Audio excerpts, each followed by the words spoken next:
Hello, pocket FM पर आप सुन रहे हैं मुझे यानी विकास को, और ये है episode 24। Thank you but it's okay. Daily basis पर दिल्ली से अहमदाबाद बहुत सी फ्लाइट्स जाती थी। आशिमा ने 1 बजे वाली फ्लाइट बुक करी थी और घर से अपना सामान पैक करने के बाद वो सीधा एयरपोर्ट ही पहुंच गई थी। फर्स्ट क्लास केबिन में 4 सीट्स थी। उन 4 लोगों के लिए वही परफेक्ट थी। आशिमा ने जैसे ही प्लेन बोर्ड किया, उसने अपनी आंखों पे स्लीपिंग मास्क पहना और पूरे रास्ते सोते हुए गई थी जब तक प्लेन लैंड नहीं हो गया था। जो जमीन वो लोग देखने जा रहे थे वो अहमदाबाद के आउटर पे थी, तो उस जगह ज्यादा डेवलपमेंट नहीं हुआ था, इसलिए वहां रोड और ट्रांसपोर्ट का सिस्टम बहुत एडवांस नहीं था। हवाएं बहुत तेज चल रही थी।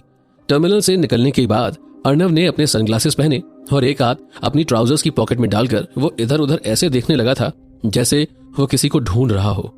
जो कार रियल एस्टेट के डेवलपर ने अरेंज की थी वो आने में लेट हो गई थी।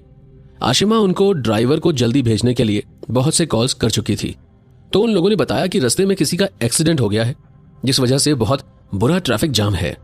अर्णव ने जैसे ही ये सुना उसका मूड खराब हो गया था। उसने अपने साथ के लोगों से कहा, हम वहां कैब से खुद चले जाएंगे, जाओ कैब बुक करो। अर्णव थोड़ी देर और इंतजार करने लगा था, पर उसे वो ड्राइवर जो उन्हें लेने आने वाला था अभी दूर दूर तक नहीं दिख रहा था। अब तो वो अपना सारा पेशेंस खो चुका था और उसने आशिमा को कैब बुक करने का इंस्ट्रक्शन दे दिया।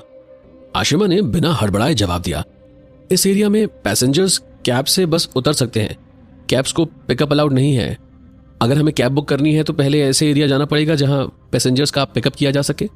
ये सुनते ही अर्णव को गुस्सा आ गया। उसने कहा, क्या ये कैसा बकवास एयरपोर्ट है। उसे कार्स को पिकअप करने के लिए अपना वेट कराने की आदत थी और ये पहली बार था कि वो कार रोड के किनारे खड़े होकर वेट कर रहा था। एक तो पहले ही उसका मूड खराब था, फिर उस कार का वेट करना पड़ा जो कि अभी तक नहीं आई थी, और ऊपर से कैब भी बुक नहीं हो रही थी। तो जैसे ही उसने सुना कि कैब बुक करने कहीं और जाना पड़ेगा, उस वक्त तो उसका खून खौल गया था। आशिमा तो मन ही मन सेलिब्रेट कर रही थी।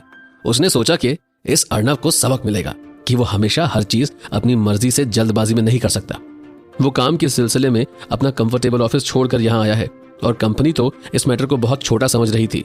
उनके अकॉर्डिंग तो मिस्टर शर्मा का आना ही बेकार था, और ये एमडी होने के नाते खुद जमीन देखने आए। अब तो मुझे भी जानना है कि वो जमीन क्या वाकई इतनी वैल्यूएबल और डेवलपमेंट के काबिल है भी या नहीं। वहां अर्णव उस जगह से हिलने के मूड में बिल्कुल भी नहीं था, तो वो चारों लोग वहीं खड़े होकर ड्राइवर का इंतजार करने लगे थे। तभी एक ब्लैक कलर की BMW वहां आई और उसमें से ड्राइवर उतरकर खड़ा हो गया था। उसकी उम्र लगभग 20 साल के आसपास की रही होगी। उसने सबको देखकर एक हल्की सी स्माइल दी। अर्णव ने बिना एक भी शब्द बोले आगे का दरवाजा खोला और अंदर जाकर बैठ गया था। उसके पीछे पीछे सब लोग एक एक करके उस कार में बैठ गए। अर्णव का मूड अभी थोड़ा ठीक हुआ ही था कि तभी उसे फिर से गुस्सा आ गया था। उसने अपनी नाक दबा ली और कार के चारों कोने में देखने लगा। उसने ड्राइवर से चिढ़ते हुए पूछा, तुमने यहां क्या रखा था जिसकी महक इतनी स्ट्रांग है। अर्णव स्ट्रांग स्मेल बर्दाश्त नहीं कर पाता था। ड्राइवर ने ग्लव बॉक्स से एक छोटा सा रेड कलर का प्लास्टिक कंटेनर निकाला और उसे अर्णव के सामने करके पूछा, अर्णव सर, आपका मतलब है ये एयर फ्रेशनर? ड्राइवर ने उसके एक्सप्रेशंस नोटिस नहीं करे थे, बल्कि वो तो उसे एयर फ्रेशनर स्मेल करने के लिए देने लगा था। ड्राइवर ने आगे बोला कि इसमें बहुत ज्यादा खुशबू है और ये गांव वालों ने खुद ही बनाया है। अगर आपको पसंद हो तो ले जाने के लिए मैं आपको और भी ला दूंगा, क्योंकि मेरे पास तो बहुत पड़े हैं घर पे। उस वक्त अर्णव का मन किया कि उस ड्राइवर को क्या क्या ना बोल दे, पर फिर वो रुक गया। उसे लगा कि ये लड़का बहुत ऑनेस्ट और सिंसियर है। अगर वो उस ड्राइवर को कुछ बुरा भला कहेगा तो उसे खुद को अच्छा नहीं लगेगा, और सबसे बड़ी बात यह कि आशिमा के सामने उसकी क्या इज्जत रह जाएगी। तो उसने ड्राइवर से कहा, थैंक यू बस इट्स ओके, तुम बस गाड़ी चलाने पे ध्यान दो। उसने अपना गुस्सा वहीं दबा दिया और ड्राइवर का हाथ पीछे हटा दिया था। फिर कार की विंडो को नीचे करके सर बाहर निकालकर देखने लगा था। आशिमा अर्णव का दर्द भरा चेहरा देख रही थी और मन ही मन मुस्कुरा रही थी। अर्णव को कार में परफ्यूम्स और एयर फ्रेशनर की स्मेल बिल्कुल बर्दाश्त नहीं थी। उसे तो वो लड़कियां भी पसंद नहीं थी जो बहुत स्ट्रॉन्ग परफ्यूम्स लगाती थी। फिर क्या हुआ? क्या अर्णव को पूरे रास्ते वो एयर फ्रेशनर झेलना पड़ा? और उस जमीन का क्या हुआ जिसे देखने वो वहां गए थे? क्योंकि अहमदाबाद पहुंचते ही इनका बड़ा जोरदार स्वागत तो हो चुका था। जानेंगे अगले एपिसोड में। बने रहिए पॉकेट एफएम पर मेरे यानी विकास के साथ। अगले एपिसोड तक के लिए नमस्कार।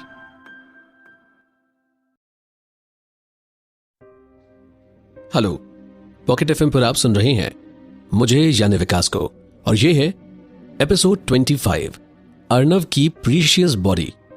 आज तक अर्नव जितनी भी लड़कियों से मिला था उनमें से कितनों को तो उसके साथ डिनर करने का मौका भी नहीं मिल पाया था और वो तुरंत रिजेक्ट हो गई थी। ऐसा बस इसलिए क्योंकि उन लोगों ने बहुत स्ट्रॉन्ग स्मेल के परफ्यूम्स लगा रखे थे। आशिमा तो फ्लाइट में अच्छे से रेस्ट कर चुकी थी, तो इस वक्त वो बहुत फ्रेश फील कर रही थी और ठंडी हवा के मजे ले रही थी। एयरपोर्ट से होते हुए एक रोड थी जो सीधे उस जगह ले जाती थी जहां उन्हें वो जमीन देखनी थी। रास्ते में बहुत से गांव और कस्बे पड़े थे। अभी तक वहां सबसे ऊंची जो बिल्डिंग उन्होंने देखी थी वो बस 5 मंजिल की ही थी। उस एक्सप्रेस वे पे 1 घंटे तक ड्राइव करने के बाद वो फाइनली उस रास्ते पे पहुंचे जहां जमीन देखनी थी। अब वहां से बस सीधे ही जाना था। एक्सप्रेस वे से निकलने के बाद वो लोग काफी शांत जगह पर आ गए थे। नजारा बहुत ही अच्छा था। सब लोग बहुत रिलैक्स्ड और फ्रेश फील कर रहे थे। तभी आशिमा ने ड्राइवर से पूछा, यहां तो टूरिज्म इंडस्ट्री बहुत अच्छा कमा रही होगी, है ना? ड्राइवर ने जवाब दिया, हाँ, गर्मियों के मौसम में छुट्टी मनाने लोग दूर दूर से यहाँ आते हैं, पर यहाँ पहाड़ों से घिरे रहने की वजह से ट्रैवल करना बहुत मुश्किल हो जाता है। इस जिले में बाहर जाने के लिए बस एक ही रोड है, आगे बहुत लंबा रास्ता है, तो जब भी हवा चलती है और तेज बारिश होती है तो रास्ता बंद हो जाता है। थोड़ी देर रुकने के बाद उसने आगे बोला कि वैसे आधी गलती हमारी गवर्नमेंट की भी है, वो सपोर्ट ही नहीं करते, सारा पैसा बीच में ही खा जाते हैं। ये सुनकर आशिमा बिना कुछ बोले मुस्कुराने लगी थी। ड्राइवर बहुत स्ट्रेट फॉरवर्ड था और हमेशा सच ही बोलता था, पर क्योंकि टॉपिक अब गवर्नमेंट और उनके एक्शंस पे आ गया था तो आशिमा ने कुछ ना बोलने में ही अपनी समझदारी समझी। वो बस चुपचाप सुन रही थी। अर्नव और मिस्टर शर्मा भी उसी कार में थे। उन दोनों को भी गवर्नमेंट ऑफिशियल से डील करना पड़ता था। जिस रोड पर वो लोग ट्रैवल कर रहे थे वो बस इतनी चौड़ी थी कि उस पे अगल बगल बस 2 गाड़ियां आ जा सकती थी। आशिमा यही सब देख रही थी और उसे काफी बुरा लग रहा था, पर वो कुछ कर नहीं सकती थी।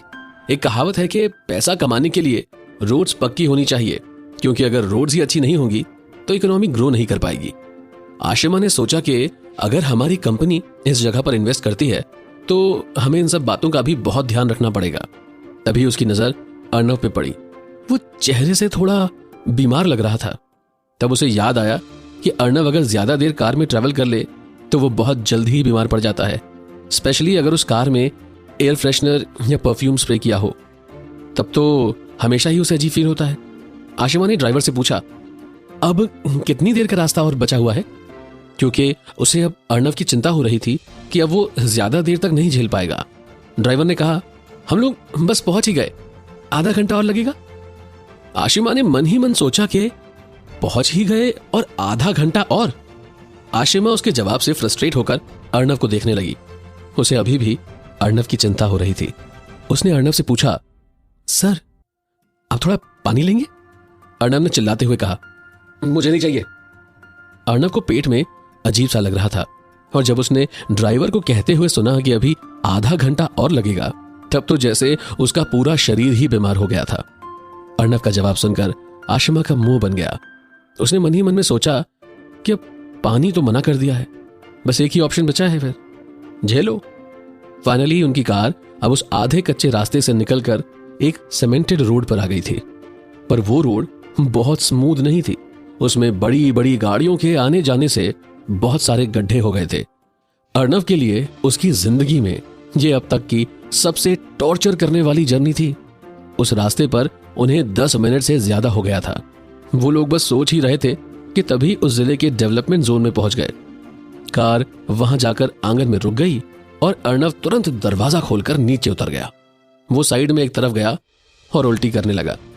मिस्टर शर्मा घबराते हुए अर्नव के पीछे पीछे गए और उन्होंने अर्नव से पूछा, सर आप ठीक है ना? अर्नव ने कोई जवाब नहीं दिया। वो अपने गले पे हाथ रखकर अभी भी उल्टी कर रहा था। तभी वहां आशिमा आई और उसने कहा, अर्नव सर आप थोड़ा पानी पी लीजिए। फिर क्या हुआ? क्या एक बार फिर अर्नव ने आशिमा को डांट दिया या इस बात को इग्नोर कर दिया? और इतनी लंबी जर्नी के बाद आखिर अपनी मंजिल पर पहुंच के क्या पाया उन लोगों ने, जानेंगे अगले एपिसोड में पॉकेट एफएम पर मेरे यानी विकास के साथ। अगले एपिसोड तक के लिए नमस्कार। हेलो, आप सुन रहे हैं पॉकेट एफएम पर मुझे यानी विकास को, और ये है एपिसोड 26, 5 स्टार होटल। आशिमा ने जल्दी से मिनरल स्प्रिंग वाटर की बोतल निकाली और अर्नव के बगल में चली गई। उसने बोतल का कैप खोला और बोतल उसके मुंह से लगा दी। अर्नव बोतल बिना पकड़े उसे पानी पीने लगा। आशिमा के पास बोतल पकड़ने के अलावा अब और कोई ऑप्शन नहीं था। अर्नव को पानी पिलाते हुए आशिमा ने धीरे से बोला कि पहले कुल्ला करिए, उसे पीजिए मत। अर्नव ने साइड में देखा और उसे बड़ी हैरानी हुई ये देखकर कि आशिमा बहुत भोलेपन से उसे देख रही थी। उसने मन में सोचा कि कहीं ये धोखा तो नहीं। धोखा ही होगा, क्योंकि जब से हम लोग बच्चे थे ये तभी से मुझसे लड़ती आ रही है। आज ये मुझे इतने भोलेपन से कैसे देख सकती है। वो ये सोच ही रहा था कि तभी उसकी पलकें झपकी और फिर से वो एकदम गंभीर हो गया था। उसने अपना हाथ आगे बढ़ाया और आशिमा से बोतल छीन ली। अपना सर थोड़ा पीछे की तरफ झुकाकर अर्नव ने जल्दी से पानी पिया। उल्टी करने के बाद अर्नव पहले से बेटर फील कर रहा था और उसके चेहरे का रंग भी अब ठीक हो गया था। तभी वहां जिला डेवलपमेंट के हेड आए थे और बहुत ही बड़ी चौड़ी सी मुस्कान के साथ उन्होंने उनका वेलकम किया। पर जब उन्होंने अर्नव को ऐसे देखा तो एकदम से उनका मुंह लटक गया। कंसर्न दिखाते हुए उन्होंने अर्नव से पूछा कि अर्नव सर, क्या हो गया आपको? आपकी तबीयत खराब है क्या? वो आगे बढ़कर अर्नव की तरफ आए और हाथ आगे बढ़ाया हैंडशेक करने के लिए। घमंड में अर्नव ने बस उनका हाथ देखा और बिना हाथ मिलाए आशिमा से पूछा कि आशिमा, वो होटल कहाँ है जिसमें हम रुके हैं? अर्नव का अभी किसी और से कुछ कहने का मन नहीं था। उसे बस होटल रूम में जाकर रेस्ट करने का मन था। डिस्ट्रिक्ट हेड ने बिना आशिमा के जवाब का वेट किए तुरंत सर हिलाया और सर झुकाकर बोला, अर्नव सर, हमने आपके रुकने का अरेंजमेंट एक 5 स्टार होटल में किया है। आइए मैं आपके कमरे तक आपको लेकर चलता हूं, जिससे आप वहां आराम से रेस्ट कर सके। आशिमा ने डिस्ट्रिक्ट हेड से बोला कि ऑफ कोर्स, इससे अच्छी बात क्या हो सकती है। अपनी बात खत्म करने के बाद वो पीछे मुड़े और रास्ता दिखाने के लिए आगे बढ़ने लगे। उन्हें सुनने के बाद कंपनी से आए चारों लोगों के दिमाग में एक ही क्वेश्चन था कि क्या यहां कोई 5 स्टार होटल है भी। चारों लोग उन्हें फॉलो करने लगे। डिस्ट्रिक्ट डेवलपमेंट ऑफिस से निकलने के बाद उन्हें खुद भी याद नहीं था कि कितनी बार वो डायरेक्शंस बदल चुके थे। फाइनली एक 3 मंजिला बिल्डिंग के आगे आकर वो रुके। उस बिल्डिंग पे एक वुडन बोर्ड लगा था जिस पर लिखा था 5 स्टार होटल। आशिमा बस होटल का नाम ही देखे जा रही थी। उसका तो मुंह ही खुला रह गया था। ये 5 स्टार दूसरे 5 स्टार से काफी अलग था। आशिमा का मन किया कि वो जोर से हंस दे, क्योंकि बिल्डिंग देखने के बाद और कोई ख्याल उसके दिमाग में आ ही नहीं रहा था। जब तक सोने की जगह मिल रही है उसे तो कोई प्रॉब्लम नहीं थी, पर उसे अर्नव के बारे में सोच सोचकर हंसी आ रही थी। अर्नव की कहानी बड़ी डिफरेंट थी। जब उसने 5 स्टार होटल सुना तब तो जैसे उसकी खुशी का कोई ठिकाना नहीं था, पर जब वो इस 5 स्टार होटल के एंट्रेंस पे आया तब बुरा फील करना लाजमी था। होटल की एंट्रेंस पर कुछ बतख भी थी। वो इधर उधर घूम रही थी। उनके क्वैक क्वैक की आवाजें हर थोड़ी थोड़ी देर पर सुनाई दे रही थी। अर्नव होटल के एंट्रेंस के आसपास का माहौल देखकर बड़ा उदास था, क्योंकि आसपास दूर दूर तक ऐसा कुछ भी नहीं था जो उसे सुकून दे सके। वो तो किसी आम होटल की लॉबी जैसा दिख रहा था। साइज में मुश्किल से 20 स्क्वायर मीटर होगा। बाहर खड़े होकर ही दिख रहा था कि अंदर घुसते ही एक बड़ा सा हॉल था। उसमें ऐसी खुशबू आ रही थी जैसे धूप बत्ती या अगरबत्ती जला रखी हो। आशिमा ने सोचा कि हो सकता है यहां ऐसी ही खुशबू फैलाने का रिवाज हो। होटल की टाइल्स व्हाइट कलर की थी और मैच करने के लिए सारा वुडन फर्नीचर रेड कलर का। बस वहां गंदगी नहीं थी, इसलिए अर्नव को थोड़ा बेटर फील हो रहा था। तभी डिस्ट्रिक्ट हेड ने वहीं खड़े खड़े जोर से आवाज लगाई, शीतल, शीतल। आवाज सुनते ही एक लड़की सीढ़ी से ऊपर आती हुई नजर आई। उसने येलो कलर की साड़ी पहनी हुई थी। वो लगभग 18-19 साल के आसपास की रही होगी। उसकी हाइट लगभग 5 फुट 2 इंच थी। हल्के से सांवले रंग की थी वो, और उसकी आंखें बहुत बड़ी सुंदर सी थी। जैसे ही उसने डिस्ट्रिक्ट हेड को देखा उसने बहुत ही लंबी सी एक स्माइल दी और उसके दांत मोतियों जैसे चमकने लगे। कौन थी ये शीतल? क्या हुआ फिर? और इस 5 स्टार होटल में, या कहना चाहिए तथाकथित 5 स्टार होटल में, क्या कहा अर्नव ने कमरे को देखने के बाद? जानेंगे अगले एपिसोड में। बने रहिए पॉकेट एफएम पर मेरे यानी विकास के साथ। अगले एपिसोड तक के लिए नमस्कार। हेलो,